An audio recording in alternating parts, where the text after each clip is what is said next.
Hola chicos, ¿cómo están? Bueno, les doy la bienvenida a esta segunda clase de prueba del bloque de bacteriología y vamos a continuar con donde nos quedamos la última clase, que son las generalidades, y después vamos a ver biogénesis, ¿de acuerdo? Que es nuestra primera bacteria.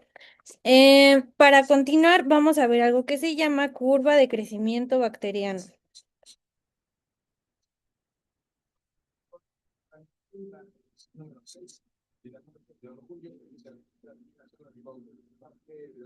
¿Vale? Esta curva es bastante sencilla, pero aquí el detalle es que nos sirve mucho para entender cómo funcionan algunos antibióticos. Es de verdad muy sencillo, pero a veces simplemente la vemos como una curva y ya, como una gráfica, y no sabemos cuál es su utilidad. Entonces les voy a explicar cuál es la utilidad de esta curva. Es una gráfica que se ve más o menos así. En el crecimiento de las bacterias no crecen de un momento a otro, que tengamos una bacteria y de repente, ¡pum!, ya hay 100, ¿no? Entran en varios periodos. Primero las vamos a tener en periodo de latencia, después tenemos el crecimiento exponencial o fase logarítmica y la estacionaria. Por último, la muerte. Entonces, es muy sencillo. Vamos a ver qué pasa. En la primera fase, que es la fase de latencia, vamos a tener que las bacterias están en adaptación. ¿Adaptación en dónde? En su nuevo huésped, ¿vale? Entonces entran las bacterias al humano, a su nuevo huésped, y necesitan hacer varias cosas antes de empezar a reproducirse. Una de ellas es la síntesis de enzimas o proteínas. ¿Para qué la síntesis de proteínas y enzimas? Bueno, ya quedamos el día de ayer que tenemos factores de virulencia, y esos factores de virulencia le ayudan a la bacteria a establecer la infección, a diseminarse del sitio inicial a otro, a reproducirse, etcétera. Entonces, aquí justamente en la fase de latencia, las bacterias van a estar metabólicamente activas.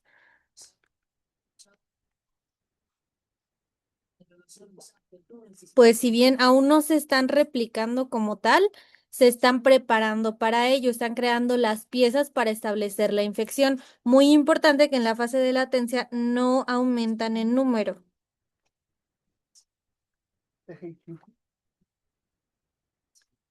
¿vale? Ayer quedamos en los mecanismos de transmisión y digamos que esta bacteria se transmite por vía oral, ¿no? Por alimentos.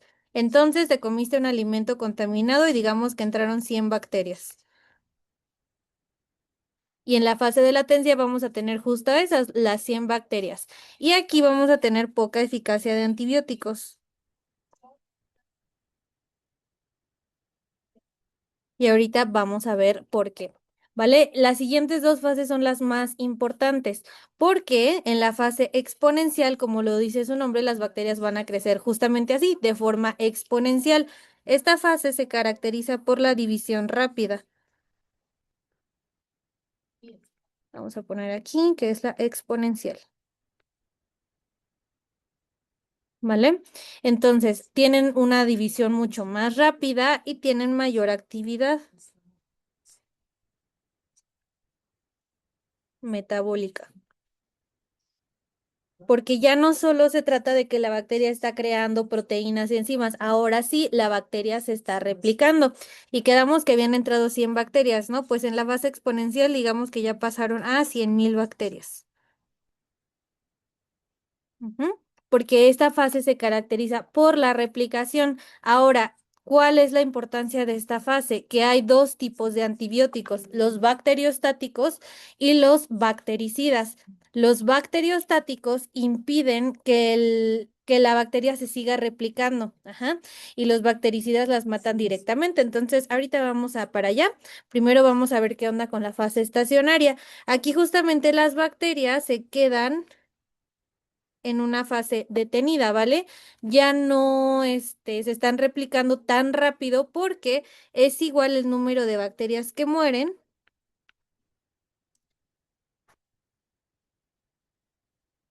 es igual al número de bacterias que nacen, Ujú. Entonces aquí ya no tienen un crecimiento tan rápido, entonces digamos que aquí ya están en un perfecto equilibrio y pues finalmente la muerte, que no hace falta decir mucho, todo ser vivo termina muriendo y pues aquí es donde pasa con las bacterias. Ahora les decía que hay dos tipos de antibióticos, los bacteriostáticos y los bactericidas. En cuanto a los bacteriostáticos,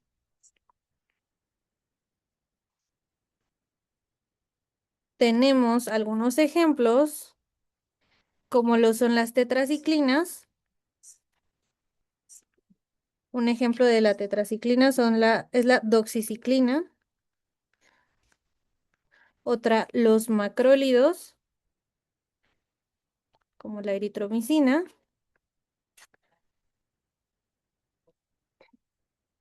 Y bueno, esos son los ejemplos más representativos de este grupo de fármacos, que son los bacteriostáticos. Ahora, ¿dónde van a actuar los bacteriostáticos? Si impiden que la bacteria siga creciendo, que se siga dividiendo. Pues eso, ¿dónde pasa? En la fase exponencial, ¿no? Entonces aquí lo que va a hacer, lo que hacen estos antibióticos no es matar directamente a la bacteria, sino que las van a inactivar y así ya no se van a reproducir y le van a dar chance a nuestra respuesta inmune de resolver la infección. Entonces, los bacteriostáticos hacen que ya no se repliquen, ¿vale? Y por otra parte tenemos a los bactericidas como un insecticida, ¿no? Que ahora sí, estos sí matan directamente a la bacteria. Una de ellas son las penicilinas, como la penicilina G procaínica, benzatínica, la amoxicilina, y otras son los aminoglucósidos, como por ejemplo la amicacina. Yo sé que ahorita todavía no ven farma, no se preocupen, simplemente es para que se vayan familiarizando con los nombres. Entonces, los bactericidas aquí sí van a destruir a la bacteria. ¿Y cómo la destruyen? Atacan a la pared. Y otra forma que tienen es atacar directamente el ADN de la bacteria. Entonces, esto va a ser, si no tienen pared, no tienen ADN, las van a matar. Y aquí estos fármacos actúan justamente en la fase estacionaria. ¿Por qué no nos serviría dar bactericidas? ¿Dónde está? Acá está. ¿Por qué no nos serviría dar bactericidas en la fase exponencial? Porque aunque nosotros estemos matando bacterias, las bacterias siguen metabólicamente activas, se van replicando. Entonces, mientras el antibiótico mata 100.000 bacterias, a lo mejor ya se reprodujeron otras 100.000. Entonces, por eso en esta fase nos sirve más dar bactericidas, ¿vale? Y, perdón, bacteriostáticos. Y los bactericidas nos sirven más en la fase estacionaria, porque pues aquí ya tenemos un número establecido de bacterias y las podemos matar. Y esto suena muy sencillo, ¿no? Entonces, ¿cuál es la fase de latencia estacionaria y de muerte y la exponencial para cada bacteria? Realmente es muy inespecífico y nosotros no lo podemos saber en qué fase se encuentra el paciente. Es por ello que estos dos fármacos suelen combinarse. Ajá, es muy común que se dé una tetraciclina con un aminoglucósido, sobre todo en infecciones que son un poquito más invasivas, ¿vale? Que condicionan ya la vida del paciente. Podemos combinar estos grupos de fármacos porque no sabemos en qué fase vamos a estar, ¿de acuerdo? Pero incluso se puede usar uno nada más y aún así suelen ser eficaces. A lo que quiero que ustedes entiendan es dónde están actuando, porque no actúan en el mismo ciclo de la vida de la bacteria, ¿de acuerdo? Y bueno, con eso terminamos esta parte.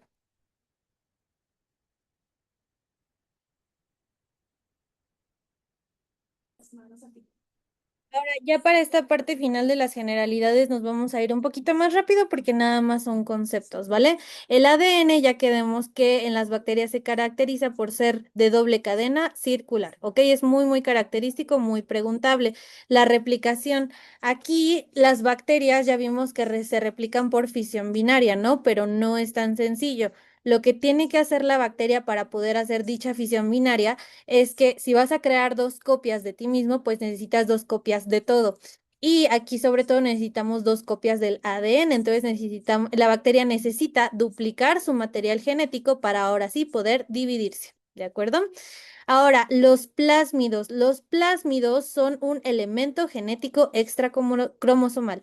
Entonces, aquí tenemos el ADN bacteriano, que es de doble cadena circular, que ya lo conocemos, y los plásmidos son cachitos de material genético que no pertenecen a esta cadena, pero no por ser pequeños los subestimen, porque también contienen información muy valiosa, porque los plásmidos suelen ser cachitos de material genético que una bacteria le pasó a otra.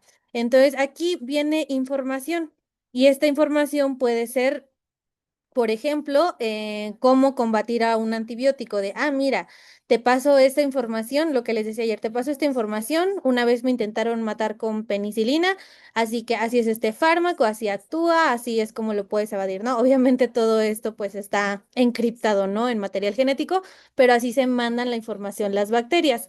No solamente eso, también usan esa información para producir toxinas y estructuras celulares nuevas. Otra estructura es una muy interesante que son los bacteriófagos. Los bacteriófagos son virus, ¿vale? Recordemos que la bacteria finalmente es una célula, ¿de acuerdo? Entonces, ya cuando veamos el bloque de virología les voy a explicar por qué las bacterias y los virus son completamente diferentes. Para empezar, los virus no están vivos. Ajá. Y hay una serie que me gusta mucho y que de verdad se las recomiendo año tras año, que es un anime que creo que está en Netflix todavía, que se llama Cells at Work. Es un anime muy padre porque te ayuda a entender cómo funciona la respuesta inmune. Yo de verdad era pésima en inmuno, no la entendía simplemente y de verdad no es broma. Gracias a esa serie le entendí. O sea, como ya verlo más visual, como que le entiendes. Si son muy visuales, de verdad esa serie les va a ayudar mucho, aunque no vean anime, dense una oportunidad, la verdad está muy buena para entender estos temas. Y ahí viene muy bien detallada cómo es la diferencia de un virus y una bacteria. Cuando en la serie se enfrentan a las bacterias son todo un personaje, son un personaje aparte, se agarran a golpes con las bacterias y pues ya se soluciona el día.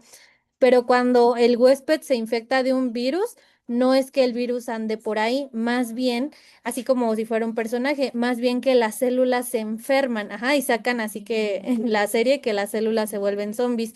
Y es que realmente eso es lo que pasa. El virus es puritito material genético, que puede ser ADN o ARN, que ya lo veremos más adelante, pero es material genético que infecta a una célula.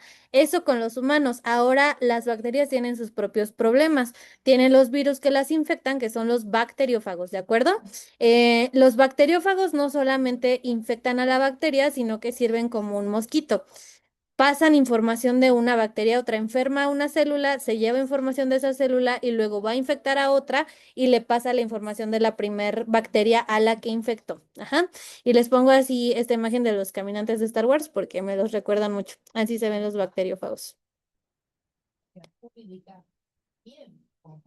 Ahora vamos a ver lo que les decía del intercambio de información entre bacterias, lo que les decía ayer de que las bacterias trabajan mucho en equipo. Este intercambio de información es porque sí, las bacterias son muy chismositas, pero les ayudan sobre todo a la resistencia de antibióticos.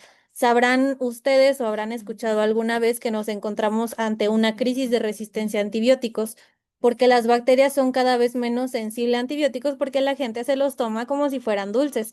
Entonces, lo único que estamos haciendo, tomando antibióticos de forma indiscriminada, es entrenar a las bacterias y antibióticos que antes eran muy potentes para un montón de bacterias como lo son las penicilinas.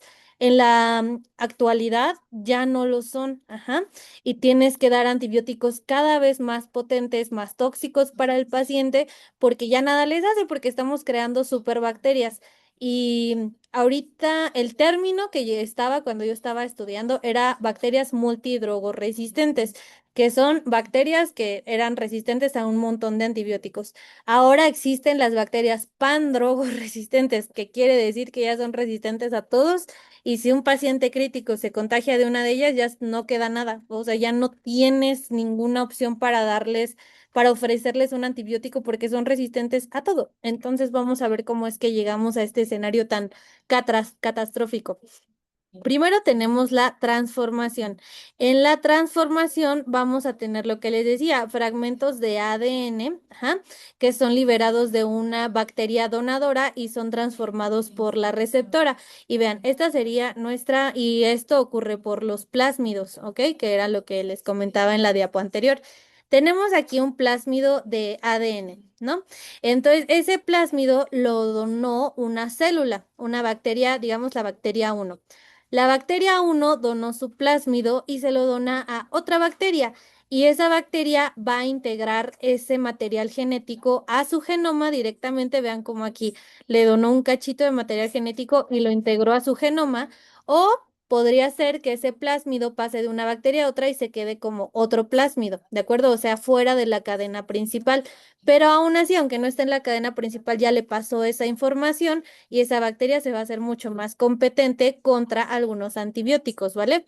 Y este meme nos lo pasó un doctor de farmacia hace muchos años, de que vean cómo esta bacteria ya la mató un antibiótico, ya le rompió su membranita. Y dice, vamos, levántate, los leucocitos ya casi están aquí. Y él está así de que, no, ya no tengo membrana. Este, y que dice, de ya voy a morir. Antes quiero que tengas un fragmento de ADN, te ayudará a sobrevivir. Y dice, ya no lo necesito. Y pues ya le donó su ADN, ¿no? De que lo vengará, porque ya le pasó la información. A lo mejor ya un antibiótico mató a esta bacteria al pobre, ¿cómo se llama? Al pobre Jimmy, ya mataron al pobre Jimmy, pero aún así le alcanzó a donar a su compañera información para resistir ante ese antibiótico, ¿vale? La siguiente es la transducción. Aquí es donde intervienen los bacteriófagos, ¿vale? Es simple y sencillo. Un bacteriófago infecta a una bacteria, se hace parte de su genoma porque de verdad los virus son puritito material genético. Entonces se integra su material genético y va a conjugarse, perdón, va a ser un proceso de transducción con el material genético de la bacteria a la que infectó, va a salir de ella para infectar a otra bacteria y le va a pasar la información que tenía la bacteria 1 a la bacteria 2, ¿vale? Entonces es parecido a lo que pasa con la conjugación, nada más aquí tenemos un vector. El vector va a ser el bacteriófago que pasa la información de una bacteria a otra. Y ahora sí la conjugación, que era lo que les decía el día de ayer, que hay bacterias que tienen pilis sexuales y no es para reproducción. Simplemente es que gracias a este puente que se forma entre los pilis, van a transferir parte del genoma, ¿vale? Entonces lo vemos así de forma macroscópica, entre comillas. Pero nosotros estaríamos viendo esto, ¿vale? Tenemos la célula donadora, la receptora, hacen su pili sexual y gracias a una ADN polimerasa, va a transferir parte de su material genético a la donadora, ¿vale? Perdón, a la receptora. Y ahora esa receptora también puede ser una nueva donadora. Y listo, chicos. Realmente esta parte de el intercambio del genoma bacteriano no es tan preguntable, es más bien que lo entiendan. Al menos yo no he visto que se los pregunten tanto, la verdad, ni siquiera en clases. Entonces, es sobre todo entenderlo. Ahora, esto era lo que les decía del metabolismo bacteriano, lo que vimos en la clase pasada, lo de aerobias estrictas, anaerobias estrictas, ya espero hayan entendido por qué juega un papel tan importante el oxígeno, ¿no? Pero aquí nada más se las quería poner listadas. Ahora veamos algo que la verdad me da flojerita, que son los postulados de Koch. ¿Por qué me da flojerita? Porque también es esas cosas que ya no les preguntan, pero ahí siguen en el temario. Entonces, son 4 postulados de Koch. ¿Para qué sirven estos? Es para demostrar que una bacteria en específico o que un agente es responsable de una enfermedad. Porque, pues nosotros podemos tener gripa y decir, ah, le vamos a echar a la culpa a esta bacteria, pero ¿cómo le vamos a echar la culpa? Bueno, primero que el microorganismo del que estamos sospechando esté presente en todos los casos de la enfermedad y ausente en animales sanos. ¿A qué vamos con esto? Pongamos un ejemplo, la tuberculosis. La bacteria que ocasiona tuberculosis se llama Mycobacterium tuberculosis. Entonces, para poderle echar la culpa a esa bacteria, primero tuvieron que decir, ok, tenemos 100 enfermos de tuberculosis. Todos esos 100 enfermos tienen que tener Mycobacterium tuberculosis para empezar a sospechar que sea la responsable. Y todos los sujetos que no tengan tuberculosis, que digamos, o agarran 100 sujetos sanos, no deben estar infectados de Mycobacterium tuberculosis, ¿de acuerdo? Entonces, para hacer la prueba lo que se hace es pues por sangre. Ajá. Aquí, ay, no puedo hacer zoom. Ahí está. Aquí tenemos al animalito enfermo, ¿no? Y acá tenemos al animal sano. Entonces, tenemos que identificar que aquí está la Mycobacterium tuberculosis y en el sano no está. Segundo postulado de Koch. El microorganismo sospechoso debe cultivarse en cultivo puro. Entonces, aquí del animal enfermo vamos a tomar una muestra de sangre y la vamos a tomar, la vamos a poner en un cultivo estéril. Si en ese cultivo estéril también crece la bacteria, pues palomeamos ese postulado, ¿no? Y de la muestra de sangre del animalito sano lo ponemos a cultivar en un medio estéril y no creció ninguna bacteria, palomeamos otra vez ese postulado porque quiere decir que sí creció in vitro en la muestra del animal enfermo y no en la del sano. Tercer postular de Koch. Las células de un cultivo puro del microorganismo aislado debe causar la enfermedad en animales sanos. Entonces aquí ya vamos a dejar un ratito a la rata enferma y quedamos que esta bacteria la hicimos crecer in vitro, ¿no? Tomamos la muestra del animal enfermo, la hicimos crecer in vitro y ahora vamos a infectar a otro animal de la muestra que creamos in vitro y se tiene que enfermar, ¿ok? Entonces así palomeamos el tercer postulado de Koch. Cuarto postulado de Koch. El microorganismo debe ser aislado y ser idéntico al original. ¿Qué quiere decir? Que del segundo animal que enfermamos, vamos a tomarle la muestra, lo cultivamos in vitro y esto tiene que ser igual a esto, ¿vale? Tiene que ser la misma bacteria. Y ya, realmente son postulados bastante sencillitos, no es muy complicado. No se esfuercen mucho de nuevo como que en aprendérselos así de memoria, sobre todo es que los ubiquen y realmente es muy fácil. Todos tienen que estar enfermos, se tiene que cultivar in vitro, se tiene que enfermar un segundo animal y el segundo cultivo in vitro tiene que ser igual al primero. Eso a grandes rasgos. Como pueden ver, no es necesario aprenderse como de número uno, el microorganismo, bla, bla, bla, bla. Y esto es lo de la curva de crecimiento bacteriano que ya explicamos. Ahora les traigo aquí algunas imágenes de la tinción de Gram, que son las Gram positivas, que se ven violeta, y ya vimos por qué, y las Gram negativas que se ven rojitas. Hay algunas bacterias que son especiales, por ejemplo, los bacilos ácido alcohol resistentes. Recordarán que uno de los solventes era el alcohol, ¿no? Hay algunas bacterias que son las micobacterias que tienen muchas grasas en su pared y el alcohol justamente era un disolvente, ¿no? Para estas bacterias que tienen tantas grasas, que están tan emulsionadas, no vamos a lograr despintar la pared, ¿vale? Por eso se llaman bacilos ácido alcohol resistentes.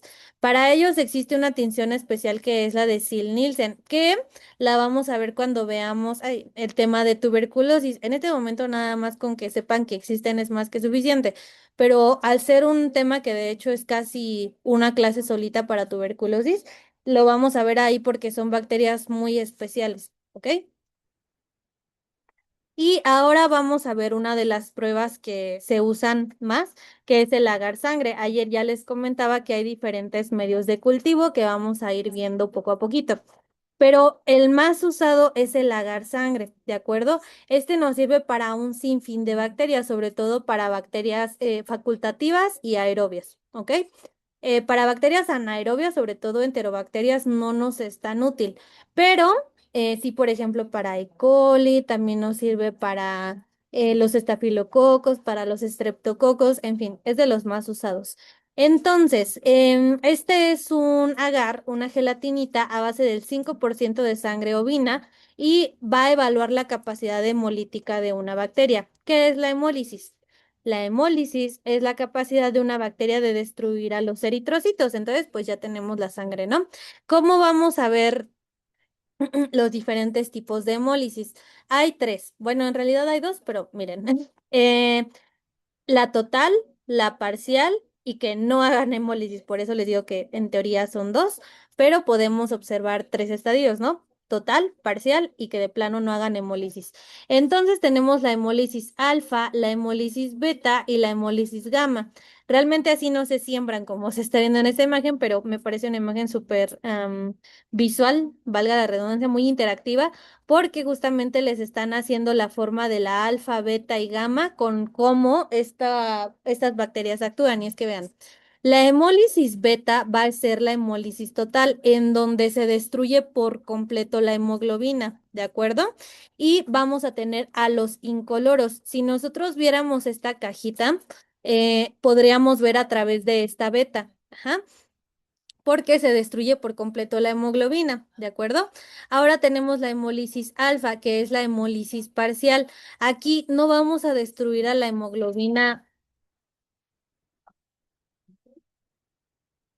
Perdón, no vamos a destruir a la hemoglobina por completo, sino que la vamos a convertir en alfa meta hemoglobina, ¿de acuerdo? Y vamos a tener a los verdosos, ¿vale?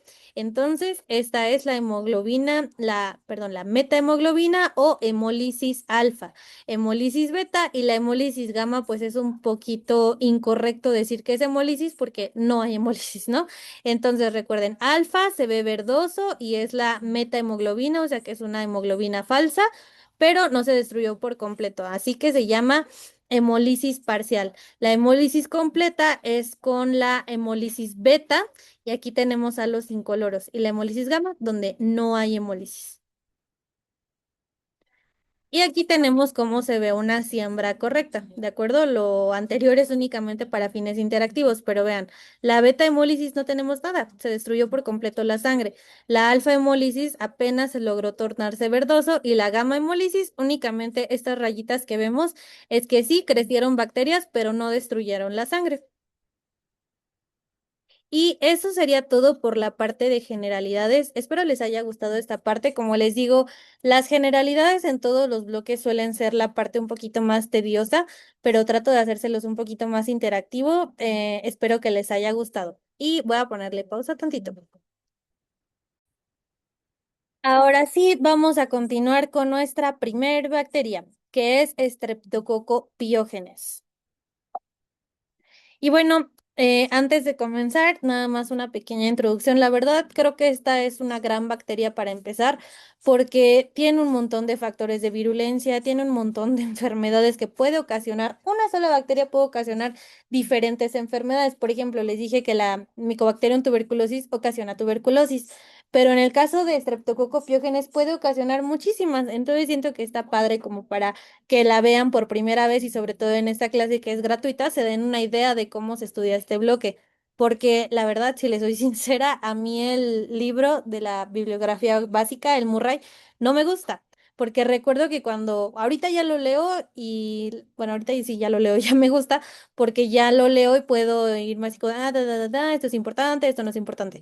Pero cuando lo lees por primera vez, tiene un montón de paja. Entonces, espero que si bien no se inscriben al curso por X o Y razón, esta clase les sirva para que se den una idea de cómo se estudia la materia y puedan ahorrar tiempo. Y bueno, esto es un índice de lo que vamos a ver con esta bacteria, las generalidades, sus factores de virulencia que son un montón, las enfermedades que se dividen en supurativas y no supurativas, las pruebas diagnósticas, tratamiento y un pequeño caso clínico para que ustedes lo resuelvan en casita. Ahora, las generalidades. Estos son cocos gram positivos en cadenas. Entonces, ¿cómo se le llamaba a eso? Estreptococo, ¿no? Y son gram positivos. Pertenecen al grupo A de Landsfield. Ahorita no los quiero confundir con eso porque apenas vamos empezando, pero hay ciertos grupos en los que, valga la redundancia, agrupan a los estreptococos según qué antígeno tengan positivo. El Streptococcus pyogenes tiene el antígeno A positivo, por eso es del grupo A, ¿vale? Pero ya cuando veamos las de piel, ahí vienen todos los grupos de Landsfield y van a ver por qué no se los estoy explicando ahorita. Solo quédense que es del grupo A. Como ya les decía, puede ocasionar enfermedades supurativas y no supurativas. Vamos a entrar ahorita un poco más en detalle cuando veamos los casos clínicos. Pero a lo que me refiero con supurativas y no supurativas son aquellas que se relacionan con un proceso infeccioso directamente activo que nos ocasiona pus o cuando la bacteria ya se fue a otro sitio de infección y ocasionó inflamación, tal vez no por una infección directa, sino porque la respuesta inmune sigue activa. Ahorita las vamos a ver y me van a entender mejor. El cuadro estrella del estreptococo piógenes es la faringitis bacteriana. Faringitis bacteriana, ya, te las presento, que es cuando nos duele la garganta, ¿de acuerdo? Y el nombre largo y formal del estreptococo piógenes es estreptococo gram positivo beta hemolítico del grupo A. Y es que este nombre es muy largo, pero en lugar de memorizarlo, entiéndanlo. Es un estreptococo, ¿no? Son varios cocos, en cadenita, entonces estreptococo. Gran positivo, ya sabemos que existe tinción de gran positiva y negativa, ya por ahí podrán imaginarse cómo es su pared, que la pared es gruesa, la membrana es delgadita, que la teñimos con cristal violeta, ¿no? Entonces ya llevamos esta parte del nombre. Beta hemolítico, ¿cómo era la beta hemólisis? Pues era una hemólisis total, ¿no? Que teníamos a los incoloros y del grupo A porque tiene el antígeno A de Landsfield. Entonces ese es su nombre largo y completo. Ahora, como les decía, tiene un montón de factores de virulencia, pero el principal es la proteína M. Número uno, porque hace un montón de cosas que vamos a revisar en unos momentos. Y número dos, porque esa proteína M es específica de Streptococcus Vamos a ver que hay bacterias que tienen hialuronidasas, lipasas, un montón de factores de virulencia que comparten entre ellas, pero la proteína M es exclusiva de Streptococcus pyogenes. Entonces, si ven ustedes algo que les digan el DEPA o sus doctores proteína M, están hablando de Streptococcus pyogenes, punto, no hay de otra. La epidemiología, esta es más frecuente en niños y aquí es donde les quería decir que, bueno, creo que sí me presenté y les dije que actualmente estoy haciendo la residencia en pediatría y la verdad es que micro solo me ha ayudado muchísimo, me ha ayudado muchísimo para la residencia porque casi todas las infecciones que vemos le pasan a los niños y en los escasos, ¿cuánto llevo? En los que escasos 5 meses que llevo de residencia, he visto un montón de bacterias que no creí ver nunca, que las veía únicamente aquí en el temario explicándoselas, pero creo que les podré contar una que otra anécdota que haya visto para que ustedes se interesen un poquito más clínicamente en las bacterias y no solamente las vean como bichitos que hay que recordar. Pero bueno. Ya lo iremos viendo poco a poco. De hecho, hoy les traigo algunos ejemplos, algunas anécdotas que me ha tocado ver. En fin, es más frecuente en niños, sobre todo en niños de entre 5 a 13 años, sobre todo en bebés. Es muy raro ver que estén infectados por Streptococcus pyogenes.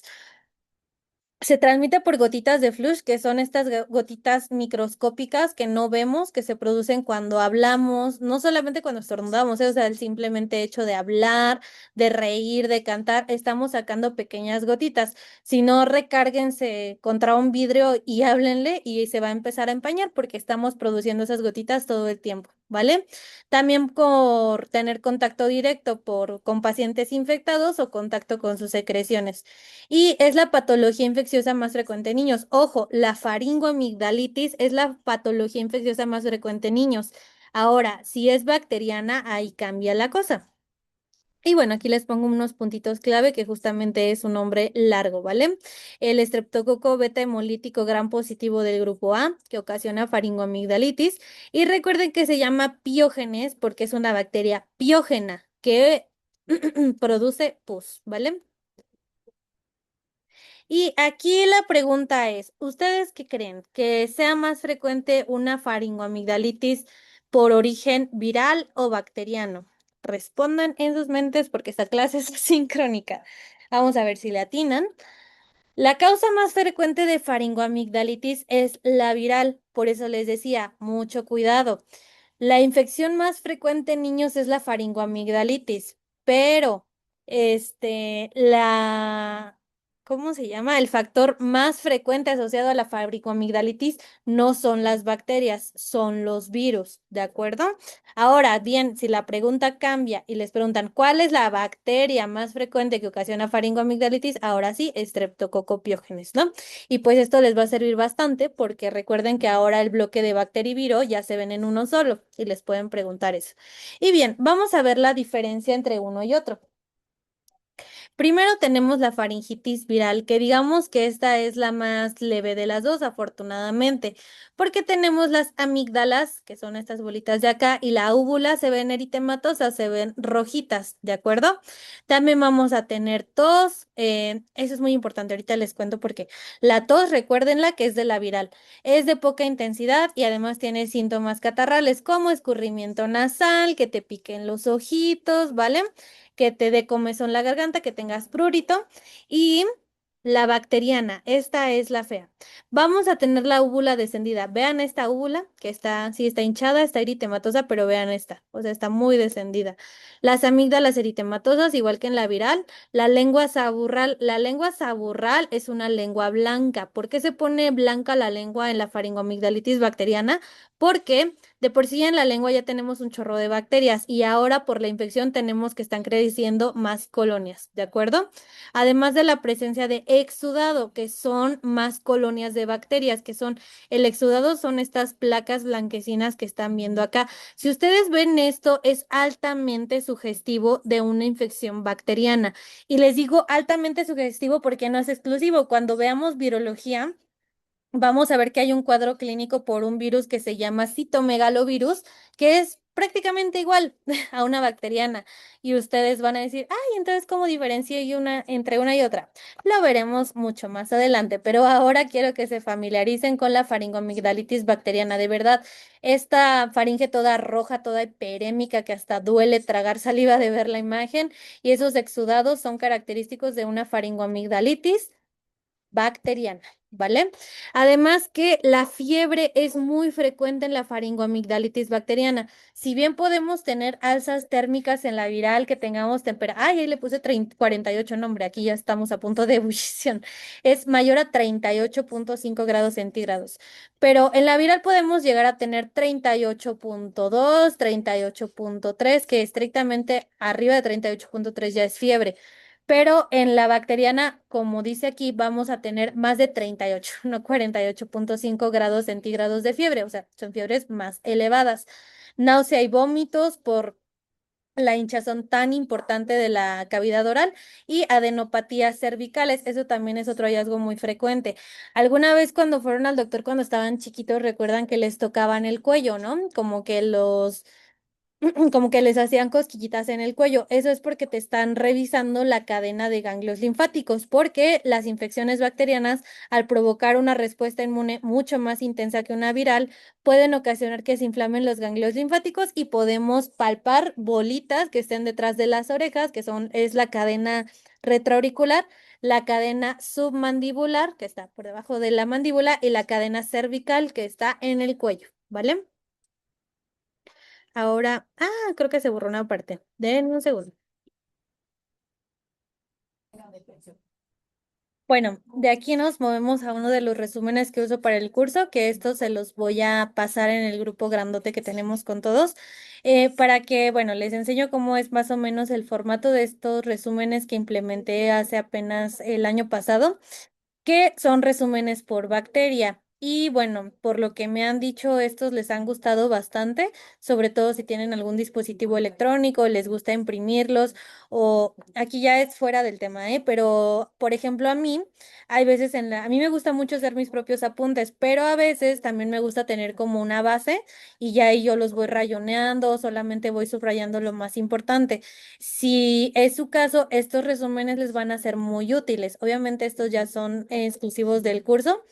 Cada bacteria tiene su propio resumen, pero vean, les pongo ahí un montón de imágenes, les subrayo qué es lo más importante, ¿vale? Entonces, bueno, por lo que me han dicho, estos resúmenes les gustan bastante y esto es lo que se borró de las diapositivas, que son los criterios de Centor. Los criterios de Centor no vienen como tal en el temario, pero sí se los preguntan un montón. Sus doctores, me acuerdo que mucho de una vez que una alumna como que no se sabía explicar en el grupo. Decía, es que Bren vimos en clase algo así como de que unos criterios, pero era así como que unos puntos y como que no la entendía muy bien. Decía, los criterios de Centor. Y pues antes yo no los mostraba en clase como tal porque no vienen en el temario. Pero sus doctores sí se los preguntan mucho. Además que considero que sí son muy útiles para que ustedes aprendan a diferenciar entre una faringoamigdalitis bacteriana y una viral. Y es que vean. son los siguientes criterios. Primero, si tienen fiebre mayor a 38 grados centígrados, ya se ganaron un punto, porque de nuevo la fiebre es característica de la bacteriana. Ojo, los pacientes no leen el libro, los pacientes no son una receta de cocina. ¿Pueden llegar a presentar una faringoamigdalitis viral fiebre? Claro que sí, pero de que es más frecuente en la bacteriana, lo es. Entonces, por eso le vamos a dar un punto. Además, otro punto, vean, es la ausencia de tos. ¿Leyeron bien? Ausencia de tos. ¿Por qué? Porque la tos es sobre todo reactiva. Ujú. Las células que intervienen en una infección viral, sobre todo, son los linfocitos y mastocitos que pueden ocasionar reactividad bronquial manifestada como tos. Y no sé si a ustedes les ha dado una de esas gripas que te dura la tos como por 3, 4 semanas y es normal, ¿vale? Más característica de la viral y por eso muchas personas se ponen a decir, es que doctor, ya llevo 3 semanas con la fiebre y, perdón, con la fiebre, con la tos y no se me quita, por favor, ya deme antibiótico. Es nuestro deber educarlos y explicarles que esa tos es esperada, ¿vale? Ahora, la ausencia de tos, un punto. Las adenopatías cervicales anteriores, que de nuevo son la cadena ganglionar del cuello, también es más frecuente en las bacterianas y se sienten bolitas, ¿vale? Otro punto. El exudado amigdalar, que son estos que están viendo aquí, estas placas que igual veíamos en las fotos de la presentación, otro punto. Ahora, la edad, si el niño tiene de 3 a menos de 15 años, le damos un punto porque estamos en el grupo epidemiológico más frecuente para tener faringoamigdalitis bacteriana. Si tiene de 15 a 45 años, esto le vamos a dar 0 puntos porque es muy poco frecuente tener una infección, ¿vale? Pero vean la diferencia. Si tiene más de 45 años, no solamente no le vamos a dar puntos, le vamos a restar 1, porque en esta población es extremadamente raro tener faringoamigdalitis bacteriana, ¿vale? Entonces, tanto así que le quitamos un punto. De 0 a 1 puntos no es necesario realizar un estudio microbiológico y le podemos dar tratamiento sintomático, que es el que se le da para los virus, su ibuprofeno, su paracetamol y una buena hidratación. De 2 a 3 puntos podemos hacer el estudio microbiológico, o sea, tomar una muestra de este exudado y tratar solamente si es positivo, o sea, solamente si ese estudio sale positivo le vamos a dar antibiótico. Y si tiene de 4 a 5 puntos, sí le hacemos el estudio, pero no nos vamos a esperar a los resultados. Le vamos a dar tratamiento empírico, o sea, le vamos a iniciar el antibiótico sin necesidad del estudio, ¿vale? Ojalá todo fuera tan fácil en la vida real, pero ya van a ver que es más complicado. O sea, si tienes 2 a 3 puntos, puede ser un 2 a 3 puntos de fiebre, de adenopatías y de exudado. Y el exudado está así marca diablo, tiene fiebre de 39 y a lo mejor no tiene los demás puntos, pero le vas a dar el antibiótico porque pues no te vas a esperar a que el pobre paciente se muera de dolor para iniciarlo, ¿no?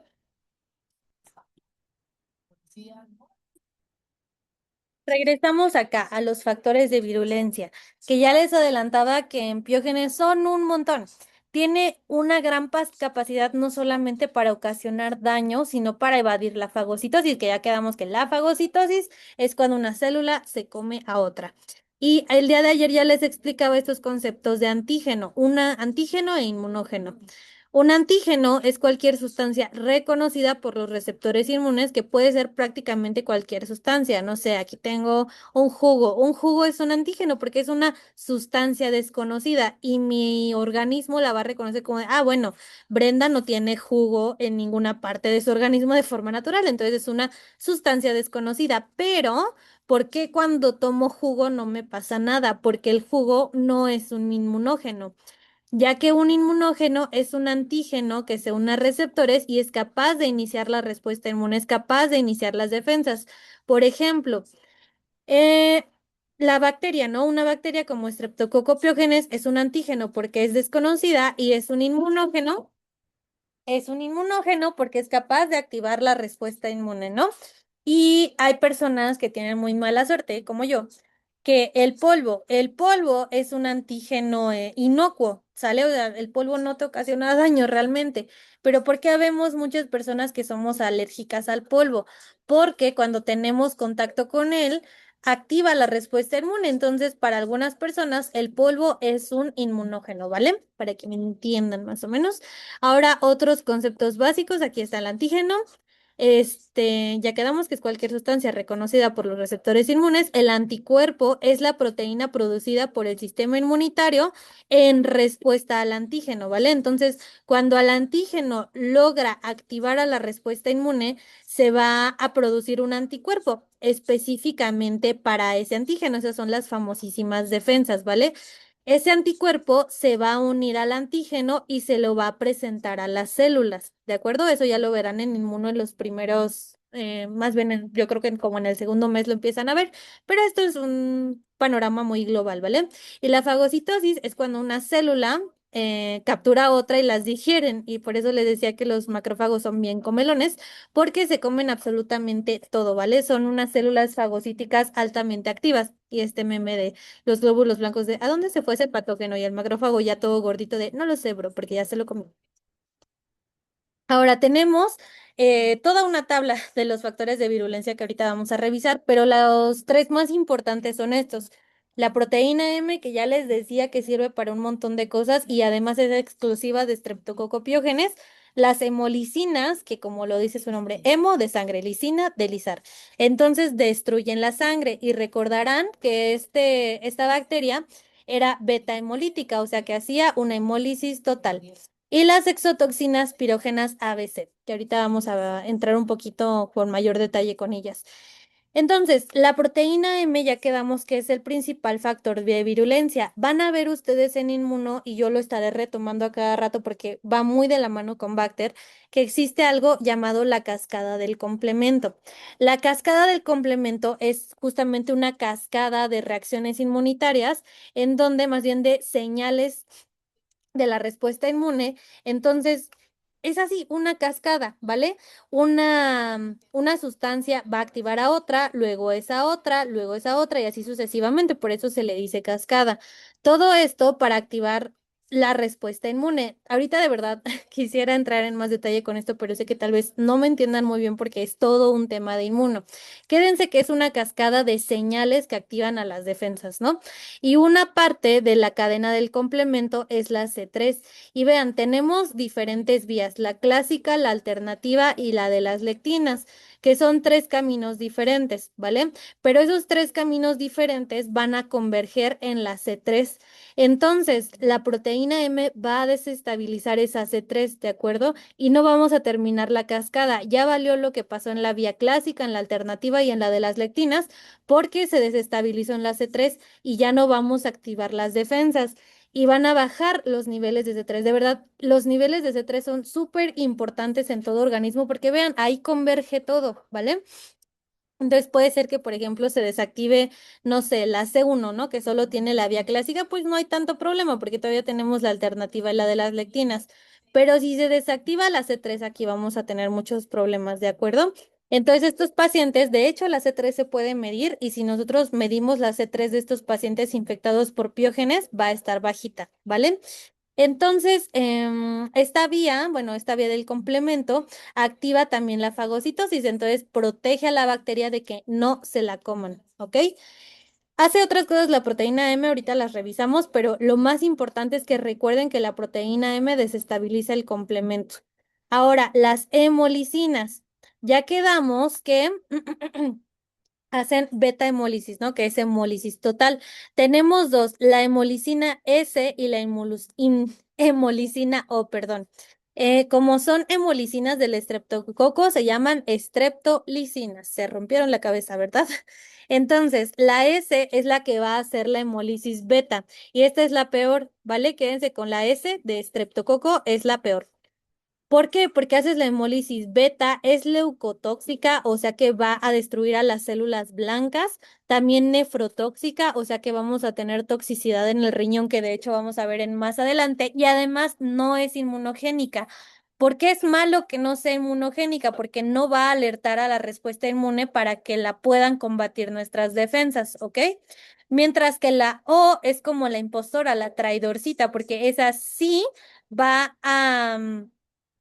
a activar a la respuesta inmune, ¿de acuerdo? Va a activar a la respuesta inmune y la va a poner en alerta y va a inducir a la antiestreptolicina O, que es un anticuerpo. Ya quedamos que el anticuerpo se crea contra el microorganismo, ¿vale? Se crea contra el microorganismo para poder combatirlo, ¿vale? Entonces esta O sí es inmunogénica, es como el impostor. Y las exotoxinas pirógenas ABC. Estos son superantígenos. Ya quedamos lo que es un antígeno, ¿no? Cualquier sustancia desconocida. Ahora, esto de superantígeno. ¿Por qué superantígeno? Porque va a activar a la respuesta inmune, pero no solamente la va a activar, la va a superactivar, ¿vale? Ahorita vamos a hablar un poquito del estado de choque en un paciente, pero imagínense. Si un antígeno normal puede activar a 100 células, ¿no? Esto es simplemente un ejemplo. Un superantígeno va a poner en alerta a 1 millón de células y eso tiene implicaciones en el paciente. Obviamente uno podría pensar como de que, bueno, estamos activando más células, entonces vamos a combatir la infección más rápido. Sí y no. Vamos a verlo cuando veamos el estado de choque en unos momentos. Dicho sea de paso, esas exotoxinas son responsables de la faringitis, que es el cuadro estrella, la escarlatina, que es una complicación, e infecciones de piel y tejidos blandos, porque olvidé hacer la introducción. Las primeras bacterias que vemos en el temario son bacterias de tracto respiratorio, ¿vale? Y entre ellas va la piógenes. Pero la volvemos a ver cuando veamos infecciones de la piel, porque también puede ocasionar infecciones de la piel, ¿vale? Y de eso son responsables las exotoxinas pirógenas A, B, C. Y esto era lo que les decía, lo que es un anticuerpo, ¿vale?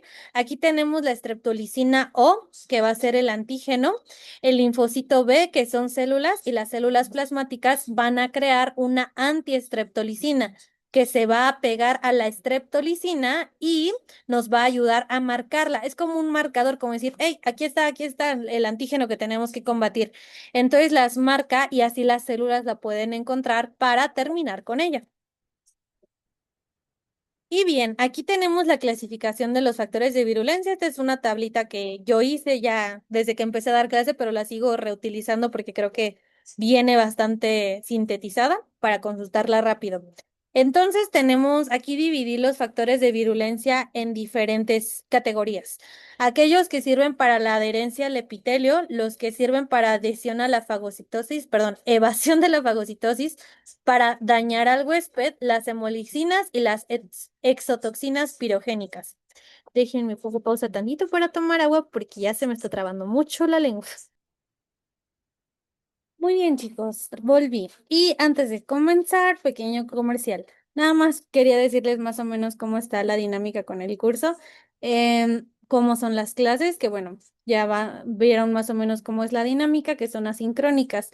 A mí me gusta la verdad un poquito más que sean en vivo, pero he visto que se les acomoda muchísimo más que sean asincrónicas.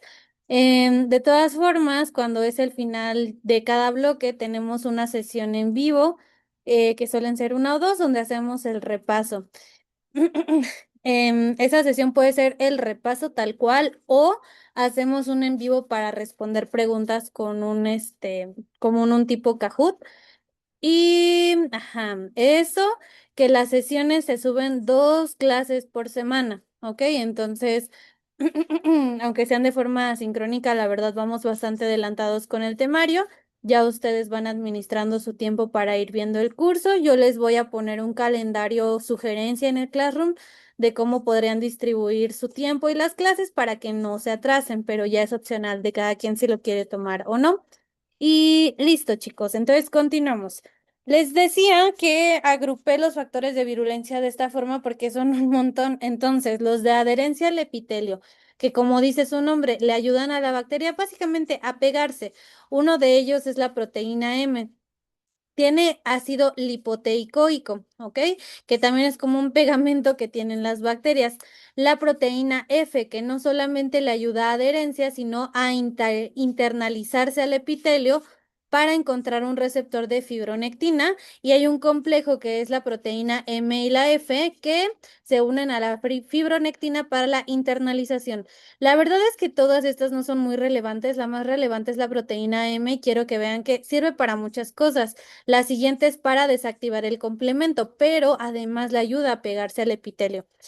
Entonces, la evasión de la fagocitosis, ya quedamos más o menos un poquito de cómo funciona la cascada del complemento, que es una cascada que al final digamos que activa una alarma, ¿vale? Que activa la respuesta inmune. Y si desactivamos esa alarma, pues no se activan las defensas. Entonces, por eso es tan importante la proteína M. Y que recuerden qué es lo que inactiva. La C3 del complemento, ¿de acuerdo? Además tiene una cápsula de ácido hialurónico, que no es una cápsula clásica de una bacteria como tal, es más bien una cubierta extra que también le ayuda a esconderse a la bacteria porque no es inmunogénica y ya quedamos que si no hay un inmunógeno no se activa la respuesta inmune. Ahora, las de daño al huésped directo, que son, todas estas son enzimas, ¿sale? La hialuronidasa. ¿Alguna vez han escuchado del ácido hialurónico, no? Bueno, yo le digo al ácido hialurónico que es como el pegamento de la piel. Sabrán que con el tiempo vamos perdiendo ácido hialurónico y por eso la piel se hace un poquito más flácida y empiezan a salir arrugas, ¿no? Y es que el ácido hialurónico mantiene la piel unida. Ajá. Entonces, si vamos perdiendo ese ácido con el tiempo es de forma natural, pero si la bacteria destruye el ácido hialurónico, que recuerden, ASA es que está cortando algo aquí, está cortando el ácido hialurónico, ese pegamento de las células se va a hacer más débil y vamos a perder esa barrera. Entonces, si perdemos esa barrera, es como esa bacteria puede diseminarse. ¿Se acuerdan que la diseminación es cuando un organismo pasa del sitio inicial a otro completamente diferente? Es porque esas barreras naturales de la piel se van a hacer cada vez más débiles y todo el epitelio se hace débil en general, ¿no? Entonces a la bacteria se le hace muy sencillo pasar de un sitio a otro, ¿vale? Las DNAsas que reducen la viscosidad del moco y si no tenemos moco que las atrape, o esa es otra barrera natural, el moco. Entonces va a diseminarse de un sitio a otro. Las C5A peptidasas que interrumpen el complemento. Otra vez vamos a regresarnos tantito acá. Ya quedamos que la clave es la C3, ¿no? Porque ahí convergen todas, pero, acá está la cascada del complemento, ¿no? Entonces aquí está la C5 y vean, si no se interrumpió acá por alguna razón y se salvó, la van a interrumpir acá, ¿de acuerdo? En la C5 y de todas formas no vamos a lograr terminar la cadena o la cascada del complemento. Eso con las C5-peptidasas y las estreptocinasas que degradan coágulos. Otra forma que tiene la respuesta inmune de detener una infección es haciendo coágulos en la sangre que atrapan al bicho, ¿vale? Y así, una vez atrapado, ya las células la encuentran y se las comen, pero pues justamente las estreptocinasas degradan el coágulo y pues ya la bacteria sale libre. Las siguientes son las hemolicinas. Que ya quedamos que teníamos dos, la S y la O. La S quedamos que recuerden que Streptococo empieza con S, entonces la S va a ser la más agresiva, que hace hemólisis beta, que es la hemólisis total, es leucotóxica y nefrotóxica, porque ahorita vamos a estar muy centrados en la parte de infección de vías respiratorias, pero también hay otra enfermedad que es la glomerulonefritis postinfecciosa en donde vamos a tener afección al riñón. Ahorita se las explico. Y la streptolicina O, que es la inmunogénica, que quedamos que es como la impostora, ¿no? Es la que alerta al sistema inmune y que de hecho existe una prueba que es la antiestreptolicina.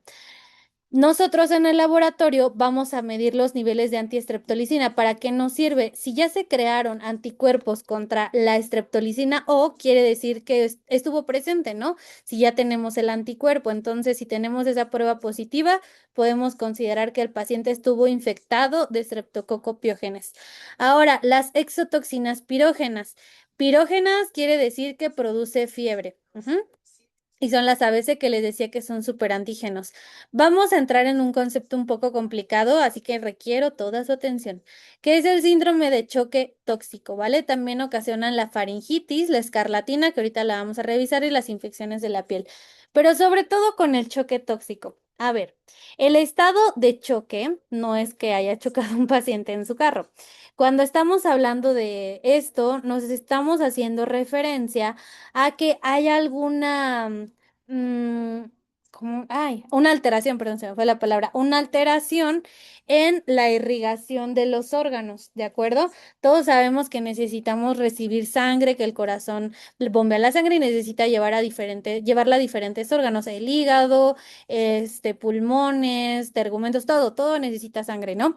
Entonces, si tenemos alguna alteración en la sangre, no tanto en la sangre como tal en su composición, sino en su flujo, vamos a tener problemas. Por ejemplo, existe el choque hipovolémico. Digamos que les dan un balazo, 5 balazos, y empiezan a sangrar un montón, ¿no? Empiezan a perder mucha sangre. Eso quiere decir que no tenemos sangre en los vasos sanguíneos que llegue para perfundir a los órganos y estos órganos van a empezar a fallar porque no tienen sangre, ¿no? Y además esa sangre, la poquita que tenemos, recuerden que la presión sanguínea, esto ya lo van a ver en fisiología, ¿ok? Tenemos leyes, ¿de acuerdo? Esas leyes que condicionan la presión arterial. Una de ellas es el volumen, necesitamos cierto volumen de sangre y otra es la presión que va directamente ligada al volumen. Si tenemos muy poco volumen de sangre, vamos a perder presión, ¿de acuerdo? Y la presión arterial va a empezar a bajar. Entonces, no tenemos volumen, no tenemos presión, no está llegando la sangre a los órganos. El paciente va a empezar a fallar todo y a eso se le conoce como falla multiorgánica, ¿de acuerdo? Entonces, ¿qué pasa? Eso fue en el caso del choque hipovolémico que se produce porque tenemos bajo volumen, ¿no? Pero resulta que en el síndrome de choque tóxico, vamos a hacer un dibujito por acá, tenemos por aquí al vaso sanguíneo, ¿no? De forma normal. Y tenemos aquí a las células que son glóbulos rojos, glóbulos blancos, ¿vale? Y gran parte de la presión de la sangre y de la viscosidad de la sangre la dan las células, ¿de acuerdo? Entonces está el líquido, el plasma y las células en perfecto equilibrio, ¿no? Y tienen un flujo laminar que se mueven así, ¿vale? Así se mueve la sangre. Todo va bien, pero resulta que por acá en la garganta digamos que esa es la garganta, tenemos aquí la infección, ¿no? Por piógenes. Entonces las células reciben la alerta. Y si tenemos una infección masiva que no se controla por antibióticos y resulta que el paciente jamás quiso tomarse nada y después esa infección no solamente se queda en la garganta, sino que se va al corazón y sigue produciéndose la bacteria. Y recuerden que la bacteria va con sus accesorios, ¿no? Entonces se están produciendo un montón de exotoxinas pirógenas que son superantígenos. Entonces, esas exotoxinas quedamos que en lugar de alertar a 100 células, van a alertar a 1 millón. Ay, me equivoqué en la coma. Iría acá. Se activan 1 millón de células. ¿Y esto qué tiene que ver con el estado de choque y lo que sea?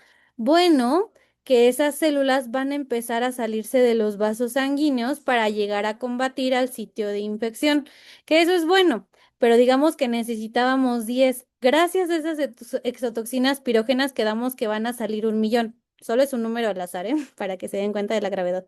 Entonces empiezan a salirse las células, todas empiezan a salir de los vasos sanguíneos y la sangre que está dentro de los vasos se va quedando cada vez más sin células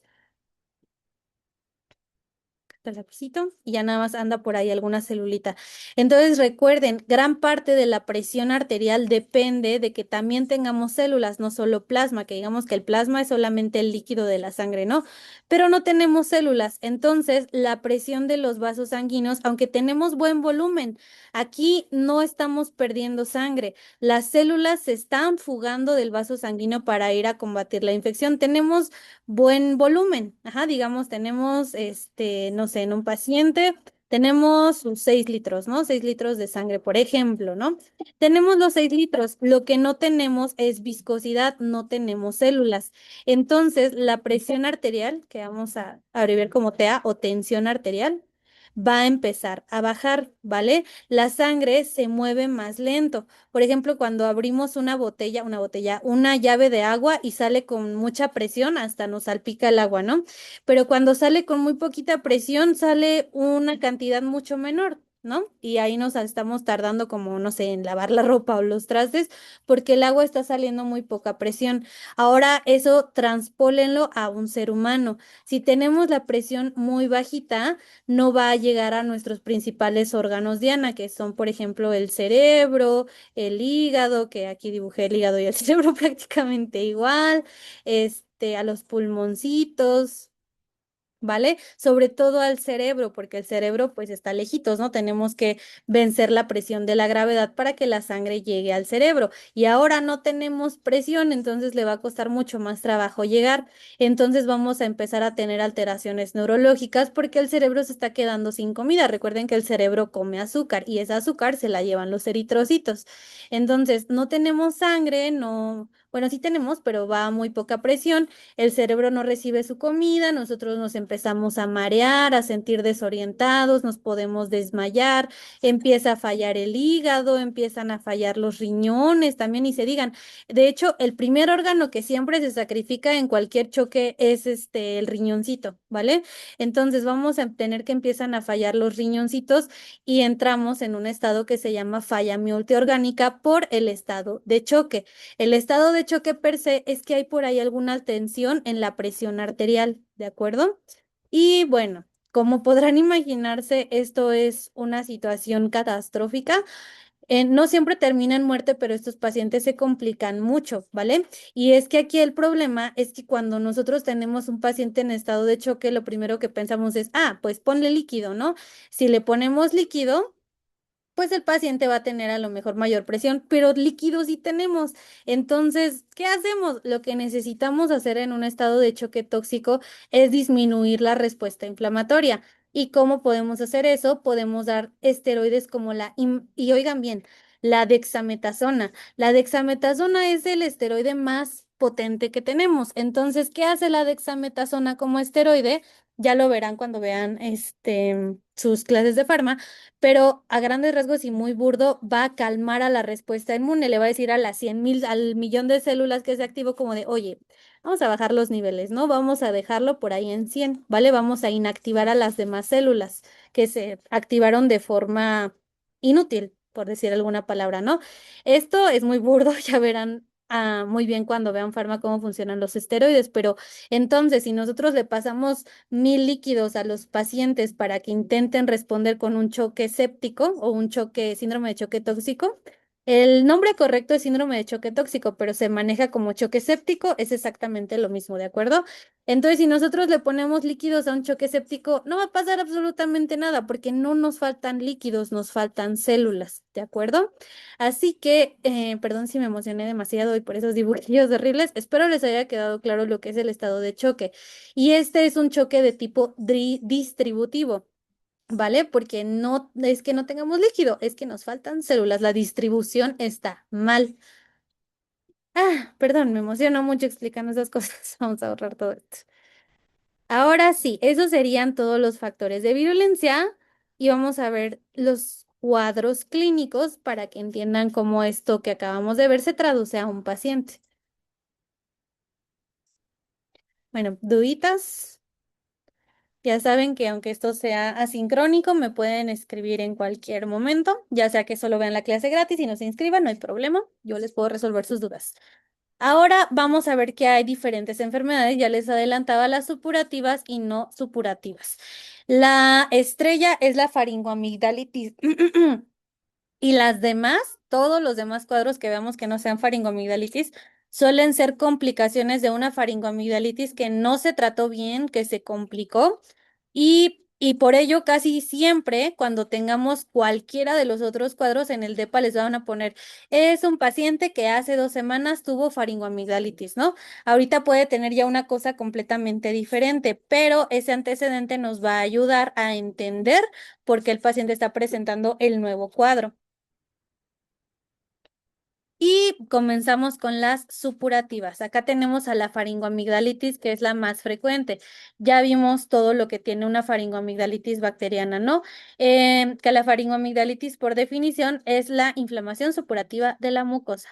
Entonces, vean, aquí tenemos a las placas blanquecinas. Recuerden los criterios de Centor, que es la ausencia de tos, la fiebre más de 38, la presencia de ganglios linfáticos cervicales, ¿vale? Aquí están, cefalea, fiebre, adenitis cervical y se puede diseminar. Si nosotros tenemos, bueno, ya vimos lo de los criterios de Centor, ¿no? Eso ya espero les haya quedado claro. Ahora vamos a hablar de otras cositas. Podemos llegar a tener una infección en la garganta y se puede subir a los senos paranasales. ¿Cómo hace esto? Por la sangre, ¿ok? Perdón, por estructuras cercanas, por simple cercanía. Por la sangre es otras cosas. Ahorita voy para allá. Pero, por ejemplo, ¿recuerdan sus clases de anato y los senos paranasales? Ajá, que están aquí detrás del hueso maxilar. Entonces, ahí están los senos paranasales que están huecos. Si se llenan de moco, ocurre algo que se llama sinusitis, ¿ok? La sinusitis, no sé si alguno de ustedes sufra de esto, pero son personitas que están congestionadas todo el tiempo, porque no es que esté congestionada la nariz como tal, te puede sonar la nariz 100 veces y te vas a seguir sintiendo congestionado. Es porque el moco está en los senos paranasales. ¿Y cómo pasa esto de pasar de la infección de las amígdalas acá? Por cercanía, las estructuras en los niños son mucho más pequeñas y además nos puede dar otitis. La otitis es la inflamación del oído. Entonces, digamos que tenemos la inflamación, la infección, perdón, acá en la boca y subió a los senos paranasales o a la nariz. Hay unas trompitas que es las trompas de Eustaquio que conectan a la nariz con los oídos. En nosotros, los adultos, ya están un poquito más inclinadas, pero en los niños son prácticamente horizontales. Entonces es muy fácil que las bacterias viajen de un sitio a otro. ¿Vale?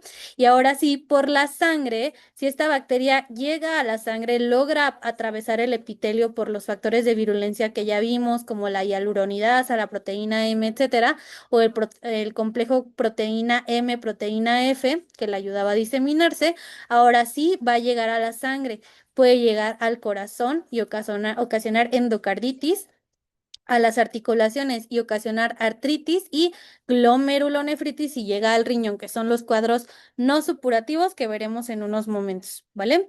Ahora, la escarlatina, ¿se acuerdan que ayer les decía? Tenemos las enfermedades exantemáticas, como lo son la varicela, la rubeola, el sarampión, etcétera, ¿no? Todas estas enfermedades que a lo mejor mínimo hemos escuchado una vez en la vida. ¿Qué tiene que ver aquí? Que muchas veces nos quedamos con que las exantemáticas son únicamente de virus y nos olvidamos de esta, que es la escarlatina. Aquí podemos tener el antecedente de una faringoamigdalitis que no tuvo tratamiento. Casi siempre les van a decir, es un paciente que ahorita tiene exantema y que hace 2 semanas le dolía la garganta, ¿vale? ¿Cómo se presenta la escarlatina? Vamos a tener un exantema maculopapular. ¿Qué significa maculopapular? Aquí entramos en las lesiones dermatológicas. Una mácula es una manchita roja y ya. Y una pápula es una mancha roja que tiene relieve. Son conceptos muy sencillos. Ahora, ese relieve de estas manchitas va a dar una textura como áspera de la piel. Si nosotros tocamos a estos niños, que ya me ha tocado, y sentimos el exantema, se va a sentir áspero, con relieve, con textura. Y a eso se le conoce como piel de lija. De verdad, esto es súper característico de la escarlatina. Es centrífugo. Eso quiere decir que inicia en las extremidades y se va al abdomen, ¿ok? Palidece a la presión. Si nosotros apachurramos estas manchas, se van a volver pálidas y lo más característico, la piel de lija, pero además va a aparecer un puntillo de petequias en la lengua. Las petequias son puntitos con relieve, ¿ok? Yo sé, suena medio burdo, pero así son las lesiones dermatológicas de sencillitas. Entonces, ese puntilleo en el paladar, han visto las fresitas, ¿no? Cómo tienen sus semillitas. Por la lengua roja y ese puntilleo le da un aspecto de lengua en fresa, ¿vale? Y otra característica de la escarlatina de este exantema, vean, o sea, si ustedes ven esto, podrían decir, y no, nunca han visto esto en su vida, podrían decir, ah, ese niño tiene sarampión, ¿no? Porque tiene un montón de manchitas. Y no es así. Respeta palmas y plantas de los pies, ¿de acuerdo? Eso quiere decir que estas lesiones, este exantema, no va a aparecer en palmas y plantas, y no porque no esté ahí, es más bien porque la piel es más gruesa y no se alcanza a ver, ¿de acuerdo? Entonces, escarlatina, piel de lija, lengua en fresa y pues el exantema maculopapular, ¿no? La lengua en fresa, esto es como una pequeña particularidad. Hay una enfermedad autoinmune cardíaca que se llama enfermedad de Kawasaki.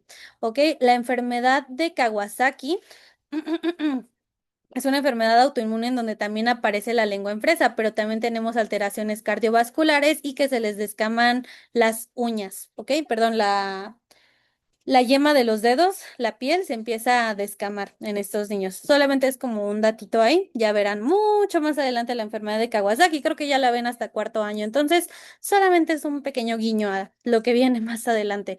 Y recuérdenme qué factor de virulencia produce la escarlatina. Díganlo en su mente porque eso es sincrónico. Exactamente, ¿no? Las exotoxinas pirógenas. Ahora vamos a ver la siguiente, el pioderma, también conocido como impétigo. Esta es característica de niños menores de 2 años que tuvieron una infección de vías respiratorias y esa infección, como los niños pues no son los seres más higiénicos del mundo, se llevan las manos a la boca, después a la nariz, después se regresan las manos a la boca, entonces andan esparciendo la infección por por toda esta región de la cara, ¿vale? Entonces, esparcen la infección y aparecen vesículas superficiales pustulosas, ¿de acuerdo? Todas estas son vesículas llenas de pus, ¿vale? Además, se hacen costras, vean. Y se le describen, a las costras del pioderma o impétigo se les describe como costras mielicéricas, de la fusión de la palabra miel y cera. Tienen como ese aspecto, ¿no? Y lo que les decía, aparece cerca de orificios naturales como son la nariz y la boca. También podrían aparecer cerca de oídos, pero eso es muy raro. No hay signos sistémicos. ¿A qué me refiero cuando diga la palabra sistémico? A que es fuera del sitio o del foco de infección. Por ejemplo, si el niño tuviera cefalea, o sea, dolor de cabeza, pues, o fiebre, estamos hablando de un signo sistémico porque la cefalea no tiene, la cabeza, vaya, no tiene nada que ver con esta región de la cara, ¿no? La fiebre, esto es generalizado, ataca todo el cuerpo, ¿no? Entonces no estamos hablando de una región específica, estamos hablando que es sistémico de todos los sistemas, ¿vale? Ahora, la erisipela, que esto ya me ha tocado ver en la vida real, de hecho hace como que será 2 semanas tuvimos un niño con erisipela y yo creí que nunca habría esto y vean, ya me tocó. Bueno, es un dolor o inflamación en miembros inferiores y lo vamos a ver más adelante cuando veamos otros cuadros, porque la erisipela se limita a tejidos superficiales, se limita a la epidermis, ¿ok? No ataca a la dermis, ¿de acuerdo? A diferencia de otros cuadros que veremos después. Ya retomaremos erisipela en su momento. Pero bueno. Esta afección a tejidos superficiales consiste en dolor e inflamación, sobre todo de miembros inferiores. Es unilateral, o sea que solamente va a afectar a un miembro. Vean cómo este niño tiene un pie normal y el otro está todo inflamado, ¿vale? Y se caracteriza por un edema. El edema es la hinchazón de los tejidos por agua, ¿ok? Eritema liso, o sea que la piel está roja y lisa. Y la característica o la descripción más descriptiva de la descripción más descriptiva, ¿eh? La descripción más característica de la erisipela es un eritema liso lustroso. ¿Por qué lustroso? Porque parece que brillara. Aquí sí es muy frecuente la fiebre, a diferencia del impétigo. Y el síndrome de choque tóxico, que es una disfunción multisistémica, ya les expliqué por qué. A esto pues ya prácticamente nos lo podemos saltar, jeje, porque ya me emocioné con mis dibujos. Se me había olvidado esto, perdónenme. Me pasa muy seguido. Entonces, lo que les decía, vamos a tener vasodilatación masiva. Esto es importante, se me pasó. Además, los vasos sanguíneos se van a expandir, se van a hacer más grandes para que las células puedan salir y además se van a desplazar las células, los líquidos al espacio extracelular. Entonces, vamos a tener la tensión arterial más bajita, que pues eso es la hipotensión, y la necrosis. ¿Por qué? Porque no llega sangre a los tejidos, entonces se van a empezar a necrosar. De inicio, únicamente vamos a tener inflamación de partes blandas, dolor y síntomas inespecíficos, nada más, y después vamos a tener la insuficiencia multiorgánica, que se caracteriza por fiebre muy alta y que no baja, vómito, diaforesis, sobre todo diaforesis en frío, que es diaforesis sudor, ¿vale? Alucinaciones, pérdida de la conciencia y el estado de choque, pues nos lleva a la falla multiorgánica, donde todos los órganos empiezan a fallar. Y por ahí que se descama la piel, ¿no? Pero ese es el menor de los problemas. Ahora sí, vamos a ver las enfermedades no supurativas. Son aquellas que no producen exudado pus. Y es que estas infecciones, más que tengamos a la bacteria activa, es reactivo a la infección, ¿ok? Que de alguna forma la respuesta inmune quedó alterada y por eso vamos a tener manifestaciones muy lejos. Comencemos con la fiebre reumática. ¿Qué es lo que ocurre con la fiebre reumática? Hay algo que se llama reacción cruzada. Esto es de mis temas favoritos de toda la vida, porque las reacciones cruzadas no solamente ocurren aquí en la fiebre reumática. Vamos a ver. Resulta que tenemos antígenos A. ¿Se acuerdan que Streptococcus pyogenes tenía el antígeno A?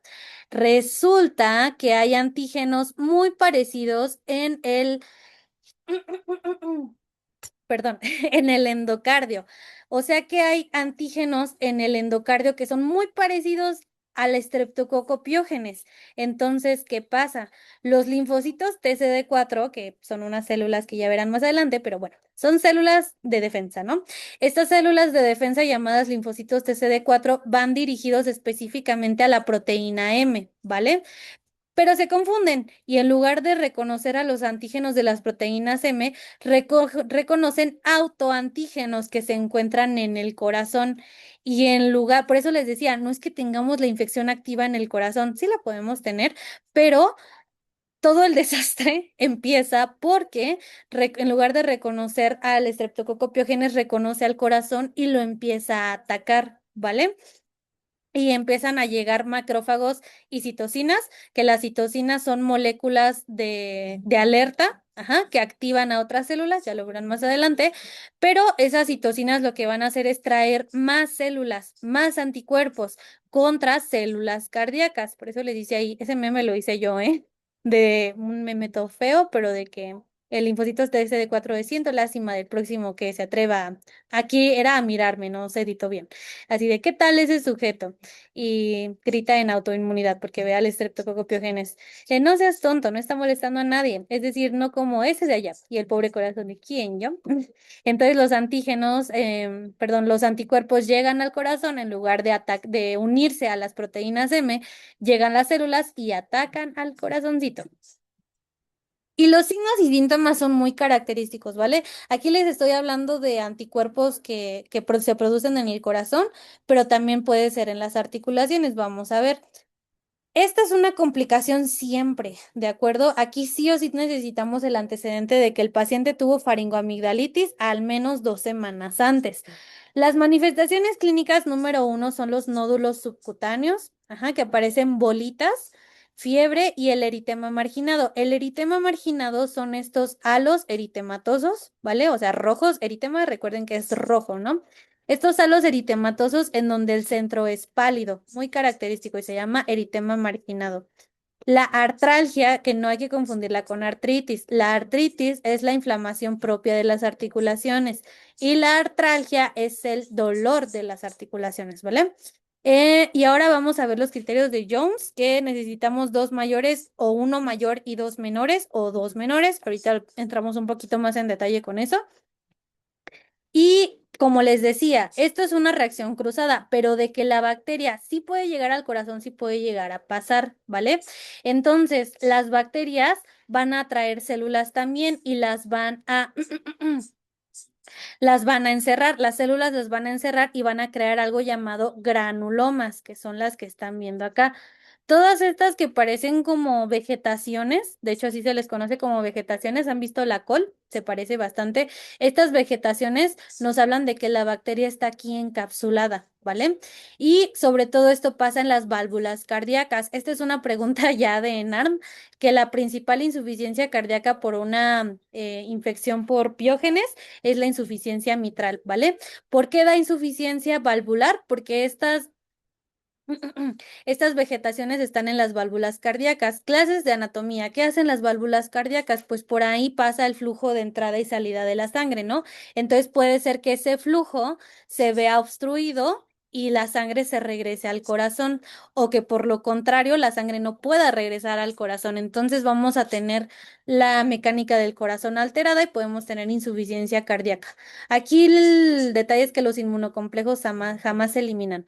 Brenda, ¿qué es un inmunocomplejo? Ah, un inmunocomplejo es cuando un antígeno, que en este caso sería el piógenes, se une a ese anticuerpo y se queda depositado en el corazoncito y está atrayendo constantemente células. Entonces tenemos al corazón en un estado de inflamación perpetua y esto nos va a llevar a insuficiencia cardíaca a largo plazo, ¿vale?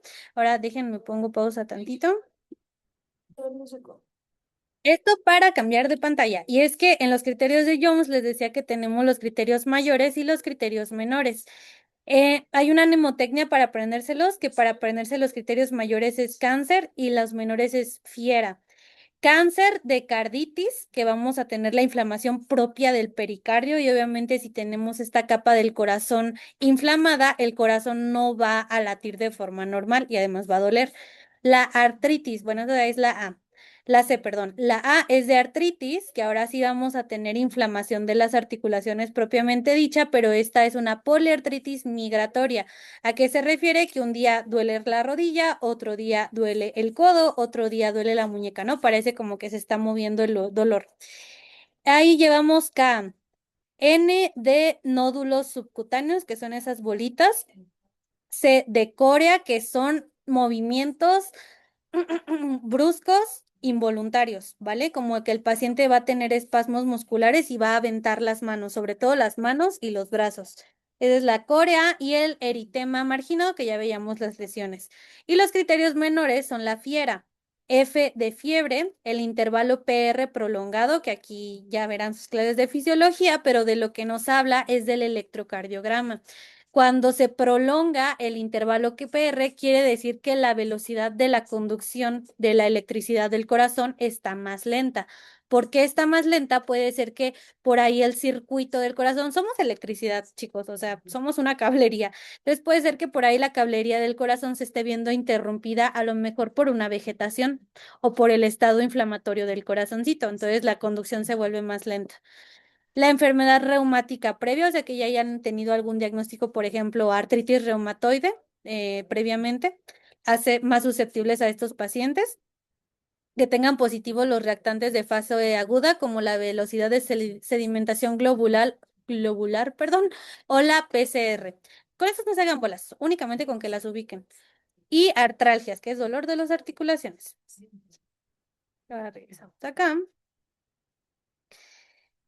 Ujú, ujú. Ah, y esta imagen que aquí nos dice todos los criterios de Jones, lo de Jones, así escrito, si se dan cuenta son todos los mayores, que es la poliartritis con la J, el corazoncito aquí como en llamas, que es la carditis, los nódulos que son como estas ronchitas, el eritema marginado y la corea, que les digo son estos movimientos involuntarios violentos de las extremidades.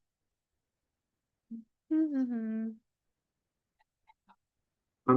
Y aquí quiero que vean cómo es la Corea. Este es otro tipo de Corea, que es la Corea de Sinderman, pero así son los movimientos, ¿vale? Ahora con la mano derecha es una derecha. Todo lo que está haciendo la paciente es involuntario. Última vez ya no se termina. Déjalo así. Ajá, vean ahí cómo se le fue el brazo. Eso también. Esa es la Corea, ¿va? Regresemos.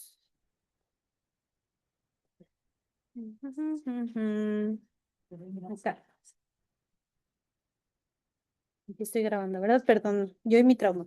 Ok, eso sería la fiebre reumática. Ahora vamos con la siguiente, que es la glomerulonefritis. El glomérulo renal, bueno, la nefrona es la unidad funcional del riñón y las nefronas se concentran en glomérulos. Entonces aquí vamos a tener la inflamación del glomérulo 2 a 3 semanas después del episodio de faringitis, ¿ok? Recuerden, estamos ubicados en el riñoncito y ocurre lo mismo, una reacción cruzada. Aquí en lugar de antígenos del corazoncito van a ser antígenos del glomérulo renal. Esto sobre todo es una complicación frecuente en niños de edad escolar, o sea, niños entre los 6 a los 11 años, ¿vale? Es mucho más común que la fiebre reumática, tanto así que esto ya me ha tocado verlo, ¿vale? Se caracteriza por edema, hipertensión, hematuria y proteinuria. Vámonos por partes. El edema ya quedamos que es la hinchazón, ¿ok? De los tejidos blandos. ¿Esto por qué? Porque recuerden que el riñón es nuestro filtro más importante de líquidos, ¿vale? Y aquí tenemos inflamado ese filtro. Entonces, no se están filtrando los líquidos, sonó como de el que filtre bien será un buen filtrador, ¿no?